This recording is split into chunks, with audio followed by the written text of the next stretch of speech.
In today's video, I'm going to teach you how to place stop-loss orders on Coinbase. If you're looking to limit downside or protect gains automatically, a stop-limit sell order is a straightforward tool, and I'll show you exactly how to set it up in Coinbase Advanced Trade. Start by opening Coinbase Advanced Trade and loading the trading screen for the specific market you're working with, such as BTC USD. Advanced Trade is important here, because it gives you the full order ticket and the open orders panel. Confirm that the correct trading pair is selected, so your order applies to the right asset. Now switch the order panel from buy to sell.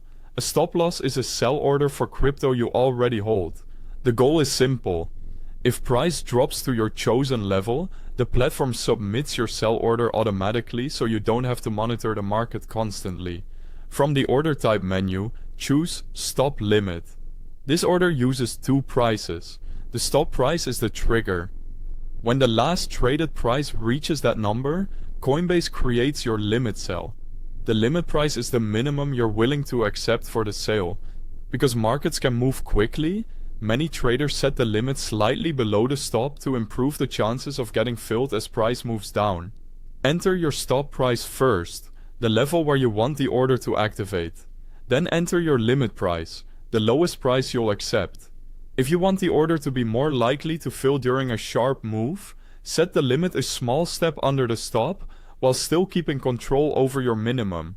Next, set the quantity you want to sell. You can enter a coin amount or choose a portion of your holdings. Before proceeding, double-check the asset, pair, stop, limit and size to ensure they match your plan.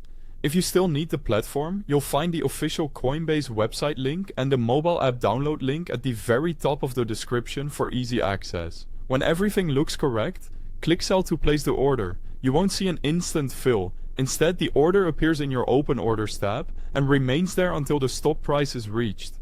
Remember, the trigger is based on the last traded price, not the bid or ask. A few final considerations. Stop limit orders help with risk mitigation and can also lock in profits after a rally. If you change your mind, you can cancel any open order from the Orders tab by selecting the three dots next to it. And for duration, choose a time and force option, like good till cancelled, if you want the order to remain active until it executes or you remove it. That's it. You've set a clear, rules-based exit that works even when you're away from the screen. Thanks for watching.